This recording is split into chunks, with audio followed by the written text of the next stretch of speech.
नमस्कार, के news national में आपका स्वागत है। मैं हूं दीप्ति। स्वतंत्रता दिवस के आप सभी दर्शकों को हार्दिक शुभकामनाएं। सबसे पहले नजर डालते हैं आज की हेडलाइंस पर।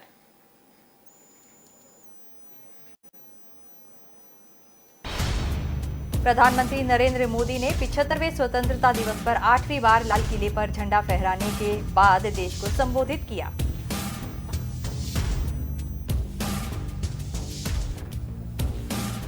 अंग्रेजी राज से आजादी के 75 साल पूरे होने पर देश आजादी का अमृत महोत्सव मना रहा।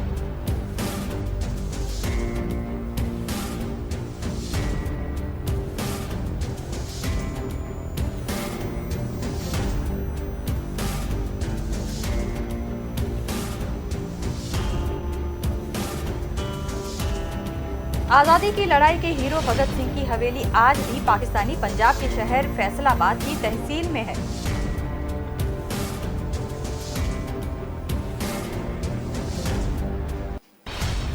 स्वतंत्रता दिवस पर जम्मू कश्मीर में पहली बार बड़ा बदलाव। श्रीनगर के बीचों बीच हरी प्रभात हिल पर इस बार 100 फीट ऊंचा तिरंगा फहराया।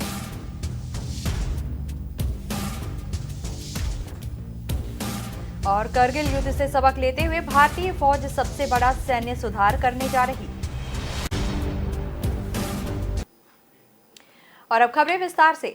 प्रधानमंत्री नरेंद्र मोदी ने 75वें स्वतंत्रता दिवस पर 8वीं बार लाल किले पर झंडा फहराया और देश को संबोधित किया। मोदी ने लाल किले से कहा कि करोड़ से भी ज्यादा की योजना लाखों नौजवानों के लिए रोजगार के अवसर लेकर आई है। उन्होंने कहा कि 75वें स्वतंत्रता दिवस पर आपको और विश्व में भारत को प्रेम करने वाले और लोकतंत्र को प्रेम करने वाले सभी लोगों को शुभकामनाएं। आज आजादी के अमृत महोत्सव के पावन पर्व पर देश के सभी स्वतंत्रता सेनानियों और राष्ट्र रक्षा में खुद को आहूत करने और खपाने वाले वीर वीरांगनाओं को देश नमन कर रहा है। प्रधानमंत्री ने कहा कि आजादी को जन आंदोलन बनाने वाले बापू हो या सब कुछ न्यौछावर करने वाले नेताजी हो, भगत सिंह, आजाद, बिस्मिल और अशफाक उल्लाह खां, झांसी की लक्ष्मीबाई या चित्तौड़ की रानी कन्नम्मा हो, देश के पहले प्रधानमंत्री नेहरू हो, सरदार पटेल हो, दिशा देने वाले अंबेडकर हो, देश हर व्यक्ति और व्यक्तित्व को याद कर रहा है।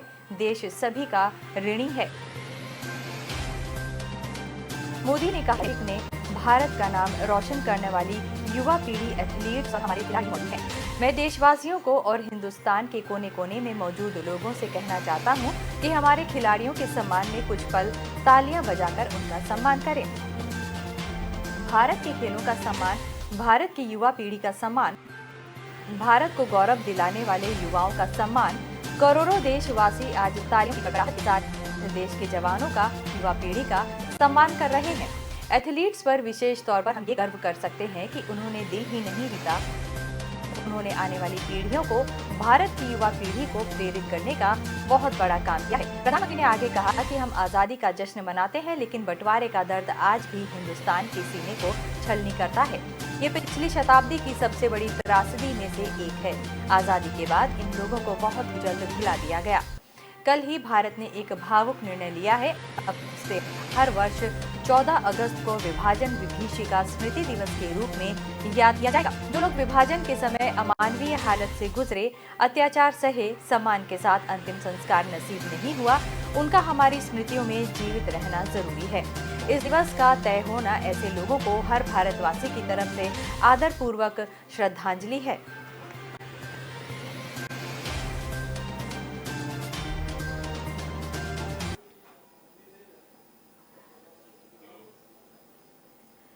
अंग्रेजी राज से आजादी के 75वें साल पूरे होने पर देश आजादी का अमृत महोत्सव मना रहा है। प्रधानमंत्री केसरिया पगड़ी पहनकर राजघाट पहुंचे और महात्मा गांधी की समाधि पर फूल चढ़ाए। उन्होंने गांधी की समाधि की परिक्रमा भी की। नई दिल्ली में प्रधानमंत्री नरेंद्र मोदी ने लाल किले पर मुख्य समारोह में तिरंगा फहराया। इस मौके पर ओलंपिक पदक विजेता लाल किले पर मौजूद रहे। पहली बार स्वतंत्रता दिवस के कार्यक्रम में एयरफोर्स के हेलीकॉप्टर ने फूल बरसाए। प्रधानमंत्री ने मार्च 2021 में अहमदाबाद के साबरमती से आजादी के अमृत महोत्सव की शुरुआत की थी। इसके तहत 15 अगस्त 2023 तक लगातार कार्यक्रमों का सिलसिला जारी रहेगा। प्रधानमंत्री के लिए गार्ड ऑफ ऑनर में आर्मी, नेवी, एयरफोर्स और दिल्ली पुलिस के दस्ते शामिल रहे। हर दस्ते में 20 जवान और एक अफसर शामिल था। गार्ड ऑफ ऑनर को कमांडर पीयूष गौड़ ने लीड किया। नेवी की टुकड़ी को lieutenant commander Sunil Phogat, army की टुकड़ी को मेजर विकास सांगवान, एयरफोर्स की टुकड़ी को स्क्वाड्रन लीडर ए बेरवाल ने लीड किया। दिल्ली पुलिस की टुकड़ी को एडिशनल डीसीपी सुबोध कुमार गोस्वामी ने लीड किया। गार्ड ऑफ ऑनर का निरीक्षण करने के बाद प्रधानमंत्री मोदी लाल किले की प्राचीर पर पहुंचे। यहाँ रक्षा मंत्री राजनाथ सिंह, रक्षा राज्य मंत्री अजय भट्ट और रक्षा सचिव अजय कुमार ने उनका स्वागत किया। उनके साथ chief of defence staff general Bipin Rawat, army chief general MM Naravane, navy chief admiral Karambir Singh और वायुसेना chief air chief marshal RKS Bhadauria शामिल रहे। लाल किले पर राष्ट्रीय ध्वज फहराने के दौरान तिरंगे को राष्ट्रीय सैल्यूट दिया गया। नेशनल फ्लैग गार्ड में आर्मी, नेवी, एयरफोर्स और दिल्ली पुलिस के 130 जवान और 5 ऑफिसर शामिल थे। दस्ते ने ध्वज फहराए जाने के समय राष्ट्रीय सैल्यूट किया। नेवी के कमांडर कुलदीप M नेरालकर ने इंटर सर्विसेज गार्ड को लीड किया। लाल किले पर जैवलिन थ्रो के गोल्ड मेडलिस्ट नीरज चोपड़ा समेत कुल 32 ओलंपियंस शामिल हुए। इनके साथ 240 ओलंपियन और SAI के अफसर भी लाल किले पर मौजूद रहे। टोक्यो में भारत ने अब तक का सबसे अच्छा प्रदर्शन किया है। भारत ने 7 मेडल जीते हैं, जिनमें 1 गोल्ड, 2 सिल्वर और 4 ब्रॉन्ज शामिल हैं।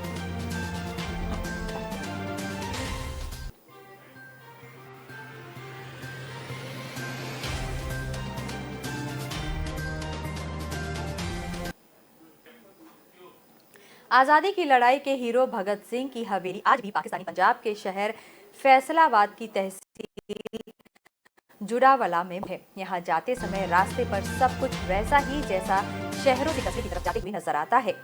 हर चंद किलोमीटर के फासले पर छोटी छोटी दुकानों और रेहड़ियों ठेले वालों के हुजूम और फिर दूर दूर तक फैले हुए खेतों का सिलसिला शुरू हो जाता है। इस मंजर के बीच में छोटी छोटी फैक्ट्रियां और कहीं कहीं निजी हाउसिंग सोसाइटियों के बड़े बड़े खुशनुमा गेट हैं। मकवाना बाईपास से थोड़ा आगे बढ़े तो सड़क किनारे लगे साइन बोर्ड पर जंग आजादी के हीरो भगत सिंह का नाम तहरीर है और इससे पता चलता है कि हिंदुस्तान और पाकिस्तान के इस हीरो का गांव यहाँ से महज 12 किलोमीटर की दूरी पर है। गांव को जाने वाली सड़क के आगाज पर भी भगत सिंह के कारनामों से पटा बोर्ड उस हस्ती की याद दिलाता है जिसने जवां उम्र में इकबाल की खातिर जान कुर्बान की थी। इस गांव की आबादी में ज्यादातर हिस्सा उन मुजाहिरों का है जो 1947 के बंटवारे के बाद हिंदुस्तान से पाकिस्तान आए थे, लेकिन उन्हें इस बात पर फख्र है कि वो उस गांव में रहते हैं जहां जंग आजादी के हीरो भगत सिंह ने जन्म लिया था। यहाँ अब कोई सिख या हिंदू खानदान के लोग नहीं रहते, लेकिन भगत सिंह की हवेली को राष्ट्रीय स्मारक घोषित कर एक फोटो गैलरी में तब्दील कर दिया गया है। ये हवेली बंटवारे के बाद पेशे से वकील साकिब वर्क के बुजुर्गों को अलॉट की गई थी। अब उनका ही खानदान इसकी देखभाल करता है। उन्होंने बताया कि 1947 में ये घर उनके दादा फजल कादिर वर्क को अलॉट हुआ था और उस दौरान से ही दुनिया भर से लोग इसे देखने आते हैं। ये 1890 के बने हुए 2 कमरे हैं जो उसी हालत में मौजूद हैं जैसे भगत सिंह के पिता ने बनवाए थे।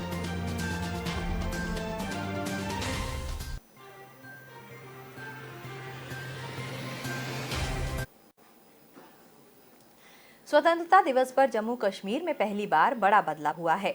श्रीनगर के बीचों बीच हरि प्रभात हिल पर इस बार 100 फीट ऊंचा तिरंगा फहराया गया।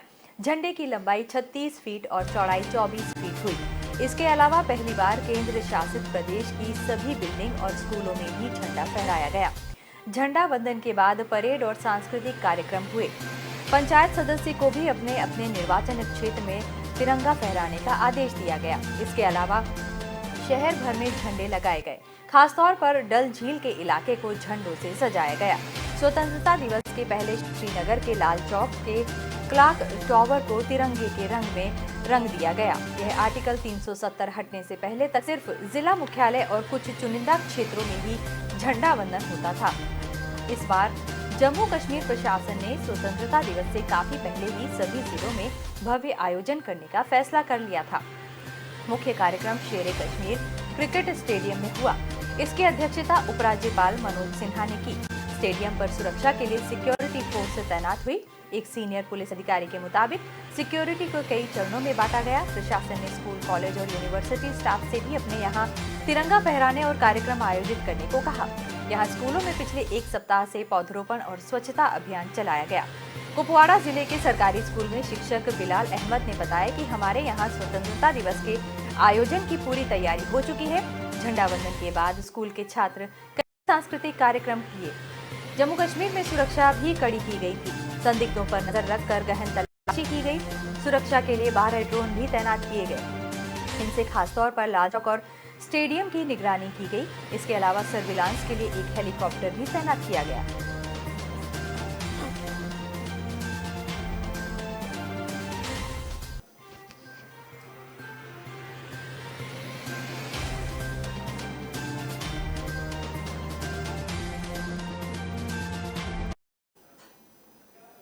करगिल युद्ध से सबक लेते हुए भारतीय फौज सबसे बड़ा सैन्य सुधार करने जा रही है।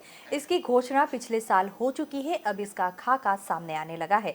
भारत भी अमेरिका रूस की तरह 4 थिएटर कमान बनाएगा, जिसमें तीनों सेनाएं एक छत के नीचे और एक ही चीफ के आदेश पर चलेंगी। पाकिस्तान को काउंटर करने वाली पश्चिमी कमान जयपुर में होगी।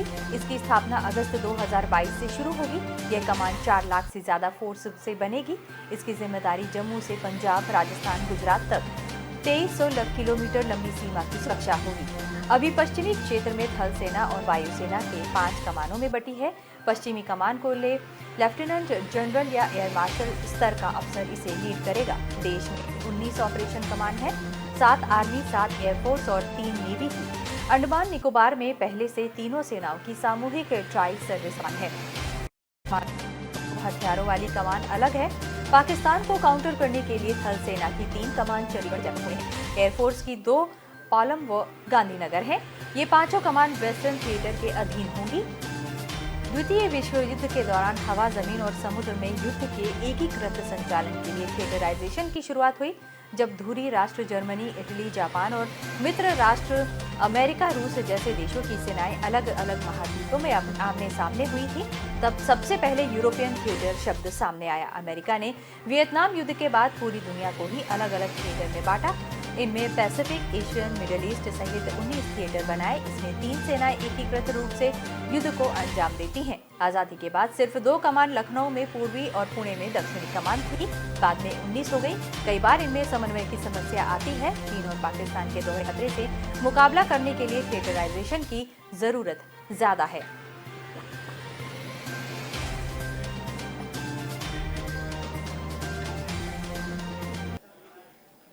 बुलेटिन में फिलहाल वक्त है एक छोटे से ब्रेक का। आप कहीं नहीं जाइए, बने रहिए के न्यूज नेशनल के साथ।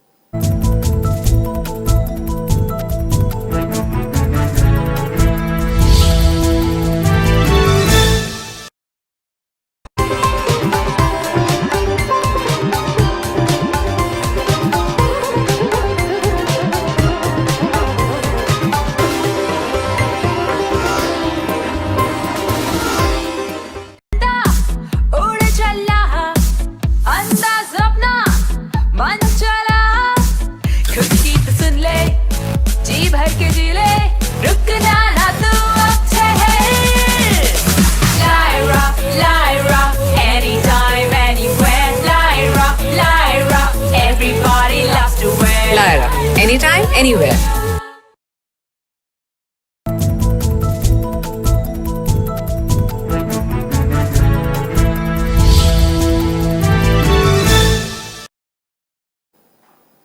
ब्रेक के बाद आपका स्वागत है। नई पीढ़ी को नहीं पता कि राजस्थान में आजादी के लिए लड़ने वाले क्रांतिवीरों, स्वतंत्रता सेनानियों, कवि, गीतकारों ने क्या क्या किया था। हर जिले में हजारों लोग स्वाधीनता की लड़ाई में कूद पड़ते थे।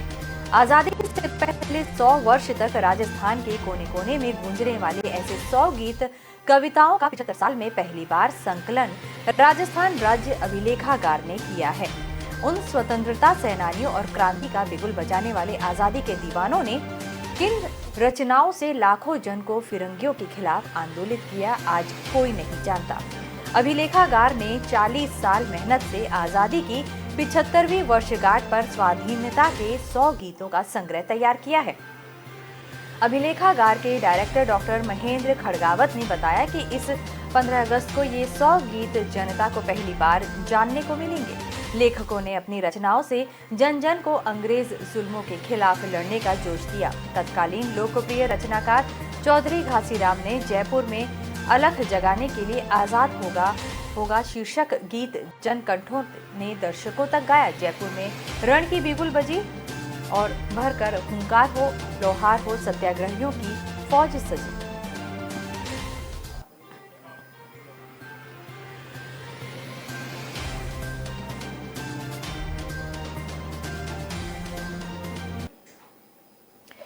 पूरा देश 15 अगस्त को आज़ादी की 74वीं वर्षगांठ मना रहा है, जबकि सबसे पहला स्वतंत्रता दिवस 1947 में मनाया गया था।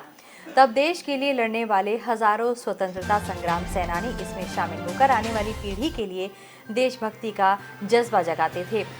प्रभात फेरियां निकाली जाती थीं, वृक्षारोपण किया जाता था और देशभक्ति और मंगलगान गाए जाते थे। इसमें इंदौर के भी हजारों स्वतंत्रता संग्राम सेनानी थे, जो आजादी की लड़ाई लड़ने वाले दीवाने अपनी ही धुन के पक्के थे। कुछ साल पहले शहर में 732 स्वतंत्रता सेनानी थे, जिनमें से अब इनकी संख्या गिनती की ही है।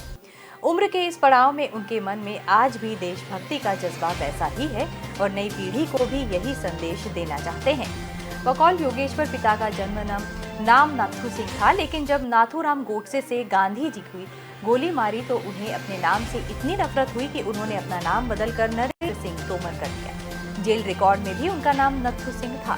1972 में तत्कालीन प्रधानमंत्री इंदिरा गांधी ने उन्हें ताम्रपत्र से सम्मानित किया तो उनमें उनका नाम नथू सिंह उर्फ नरेंद्र सिंह तोमर लिखा गया। तब उज्जैन में इंदिरा जी ने एक वृद्ध स्वतंत्रता संग्राम को गले ताम्रपत्र पहनकर घूमते देखा और बहुत दुख हुआ कि सभी सेनानियों के लिए सम्मान निधि स्वरूप 250 रुपए प्रति माह की पेंशन भी शुरू की गई। इस पर पिता ने उसे लेने से यह कहकर मना किया कि हम देश को आजाद कराने के लिए इसीलिए जेल नहीं गए थे कि हमें मुआवजा मिले।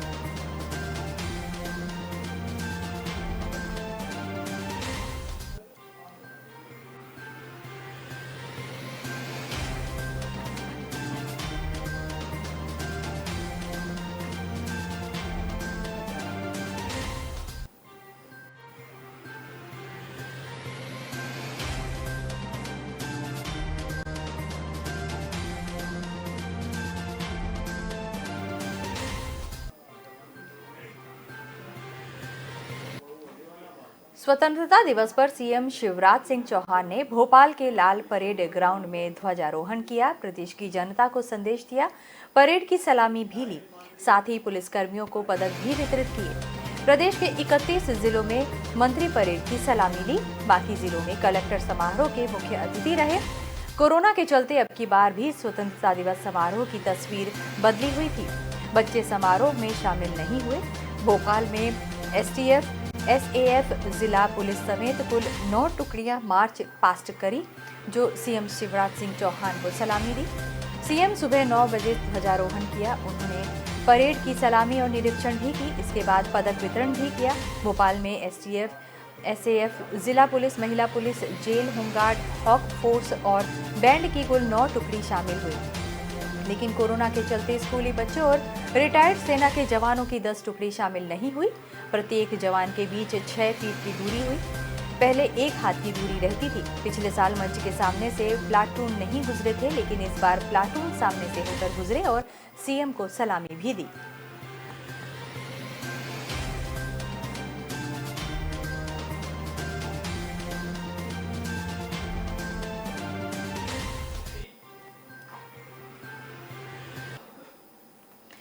दो 200 सालों की गुलामी के बाद 15 अगस्त 1947 को देश आज़ाद हुआ। पूरे भारत में लोग खुशियां मना रहे थे, लेकिन उनमें से एक रियासत ऐसी भी थी जहां अभी सिर्फ हलचल थी। यह रियासत थी भोपाल। यहां आज़ादी की महक पहुंच चुकी थी, लेकिन जश्न नहीं हो रहे थे। कुछ युवाओं ने चोरी छुपे तिरंगा फहराया, भाषण भी किए, लेकिन आधिकारिक तौर पर आज़ादी का जश्न मनाने के लिए भोपाल वासियों को 2 साल तक संघर्ष करना पड़ा। इस दौरान कई बार वह जेल गए और यातनाएं भी सही।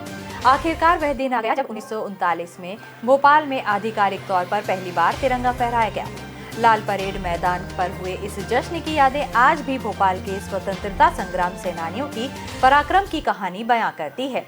लाल परेड मैदान पर हुई परेड को जुलूस के रूप में शहर भर में निकाला गया। देशी शरण कहते हैं कि नवाबी रियासत होने के कारण भोपाल को 1947 में आजादी नहीं मिली थी। भोपाल आज़ादी के जश्न से दूर रहा। उस समय हम कॉलेज में थे, हमने हमीदिया कॉलेज में कुछ भाषण किए और झंडा वंदन किया, लेकिन आधिकारिक कुछ नहीं हुआ। इसके बाद भोपाल वासियों के जनमानस में आज़ादी को लेकर संघर्ष शुरू हुआ। धीरे धीरे इसने बड़ा रूप लिया। फिर कई बार हम लोग जेल में भी गए। हमारे डॉक्टर शंकर दयाल शर्मा, नवाब लोग भोपाल रियासत को भारत में नहीं मिलाना चाहते थे। उन्होंने सरदार वल्लभ भाई पटेल को भी गुमराह किया। उन्होंने कहा कि वह चुनाव करवाएंगे, लोग वोट देंगे और मुख्यमंत्री चुना जाएगा, लेकिन मुख्यमंत्री उनके अंतर्गत काम करेगा। इसे भोपाल के लोगों ने मानने से इनकार कर दिया था। फिर भोपाल के भारत में विलीन कराने को लेकर आंदोलन शुरू हुआ। करीब 1.5 साल तक भोपाल से लोगों ने जमकर संघर्ष किया। जून 1939 को आधिकारिक तौर पर भोपाल का भारत में विलय हुआ। पहली बार द वॉल ऑफ सिटी कहे जाने वाले भोपाल में आजादी की गूंज सुनाई दी थी।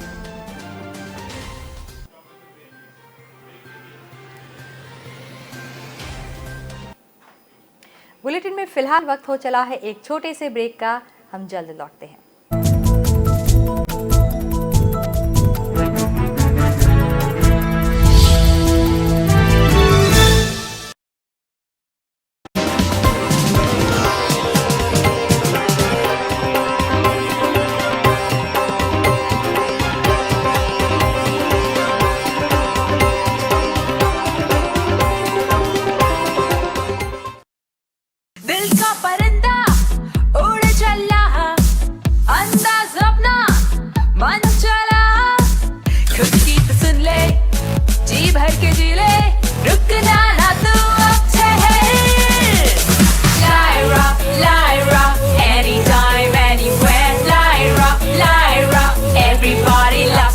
Lyra, anytime, anywhere.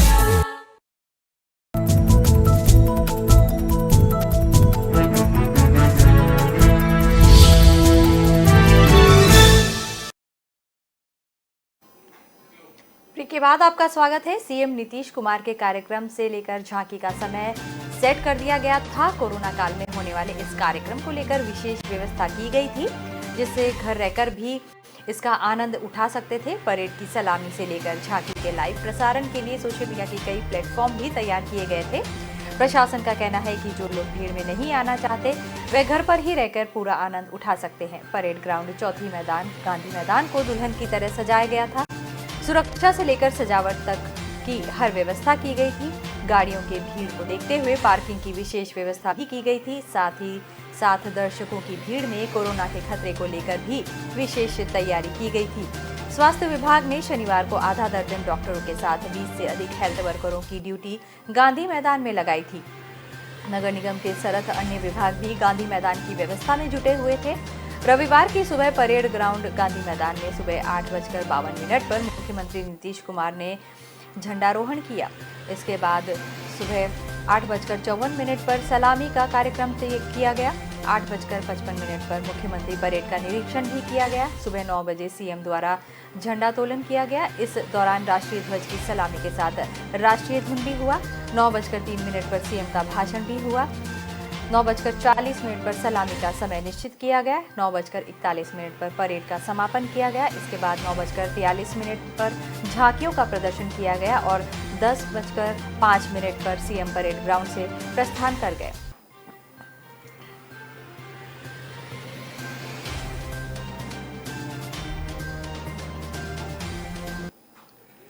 राष्ट्रीय जनता दल सुप्रीमो लालू यादव के बड़े बेटे और हसनपुर से विधायक तेज प्रताप यादव महादेव और कृष्ण के उपासक हैं, लेकिन प्रदेश अध्यक्ष जगदानंद सिंह को हिटलर कहने के बाद खुद को बुद्ध का उपासक घोषित कर रहे हैं।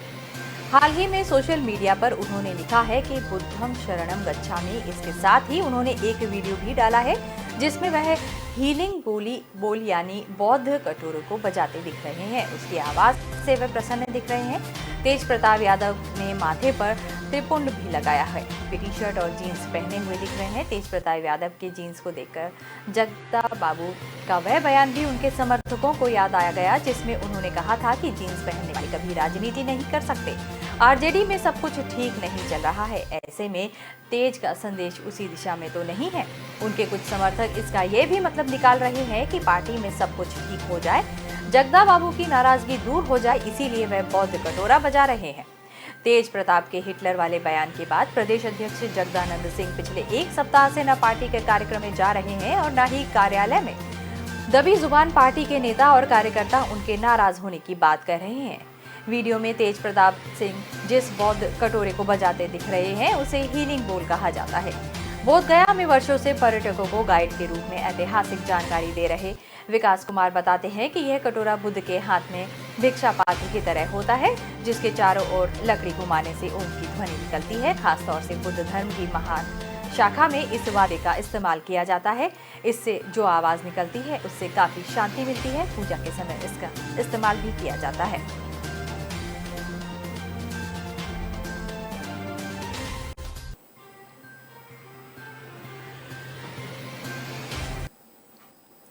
वो देश जिसने भारत को गुलाम बनाया, जिस देश के अंग्रेज शासकों की यातनाएं स्वतंत्रता सेनानियों ने झेली, वहां 15 अगस्त के दिन क्या होता है, इस सवाल का जवाब दे रहे हैं इंग्लैंड में बसे भारतीय, मूलतः छत्तीसगढ़ की राजधानी रायपुर के रहने वाले एनआरआई ने पाठकों से ये भी बोला कि इंग्लैंड से भेजी गई हैं जश्न आज़ादी की तस्वीरें, वहां से होने वाले कार्यक्रमों की दिलचस्प जानकारियां भी आई हैं। अमेरिका और केन्या में भी पूरे जोश से मनाया जाता है आज़ादी का जश्न।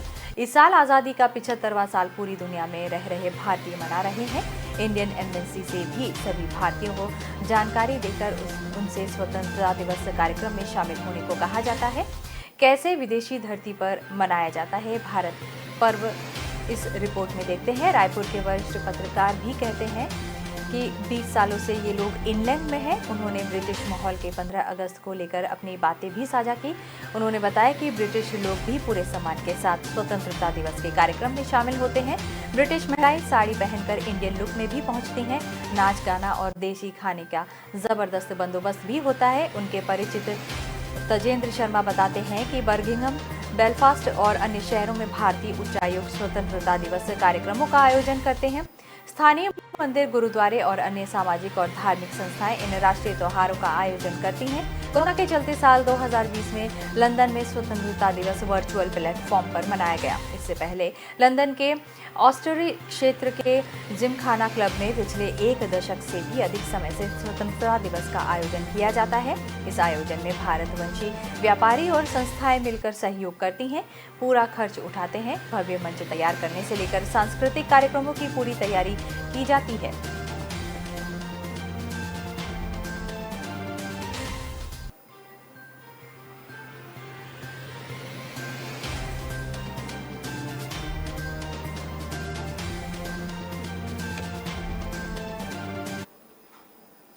रायपुर शहर में 15 अगस्त से पहले शनिवार शाम के वक्त खास तरह की लाइटिंग से सरकारी इमारतों को सजाया गया। दुबई में स्वतंत्रता दिवस के मौके पर मशहूर इमारत बुर्ज खलीफा को तिरंगे के रंग में सजा दिया जाता है। इसी तर्ज पर रायपुर की मल्टी लेवल पार्किंग की वेस्टर्न स्टाइल बिल्डिंग को भी तिरंगे के रंग में रोशन किया गया। बिल्डिंग के अंदर की दीवारों में 3 रंगों की लाइट से दीवार पर फोकस की गई। बाहर से देखने पर यह भवन केसरिया, सफेद और हरे रंग में दिखने लगा। पहली बार इस पार्किंग बिल्डिंग को इस अंदाज में देखने के लिए हर कोई ठहरा। लोगों ने अपने मोबाइल फोन में कैमरों पर इस पार्किंग भवन की तस्वीर कैद की। यह रायपुर शहर की अब तक की सबसे बड़ी मल्टी लेवल पार्किंग होगी, जो 6 फ्लोर की होगी। इसमें एक साथ 700 गाड़ियां खड़ी हो सकेंगी। इस मल्टी लेवल पार्किंग को बनाने में करीब 22 करोड़ रुपए खर्च किए गए हैं। 10 से 15 दिनों में इसे शुरू किया जाना है। ऑक्सीजोन के पार्किंग बनने के बाद शहर में मुख्य जगह में 2 किलोमीटर के दायरे में 3 मल्टी स्टोरी पार्किंग बनी। जयस्तंभ चौक के पास पहली मल्टी स्टोरी पार्किंग बनकर तैयार है, दूसरी जवाहर बाजार और तीसरी ऑक्सीजोन में तैयार है। तीनों मल्टी स्टोरी पार्किंग में एक साथ एक ही समय पर 14 से ज्यादा बड़ी छोटी गाड़ियां खड़ी कर सकेंगे।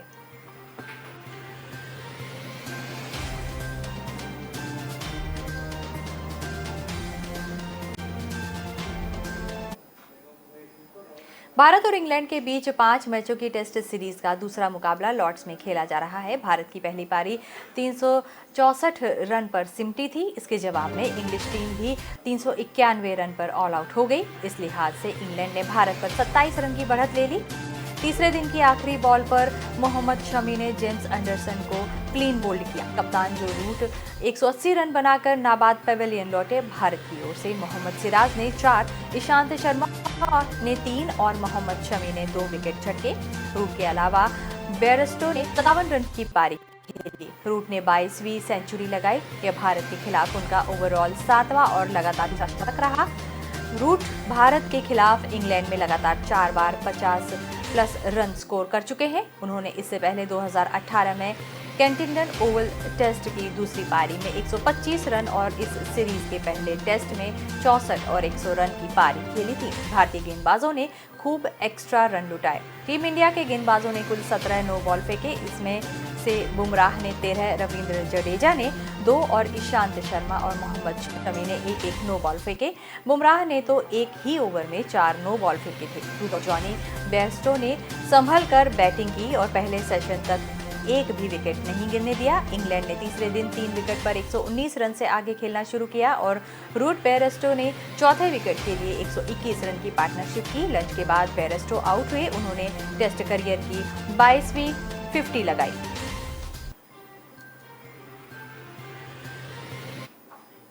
इस बुलेटिन में फिलहाल इतना ही। आप बने रहिए के न्यूज़ नेशनल के साथ। नमस्कार।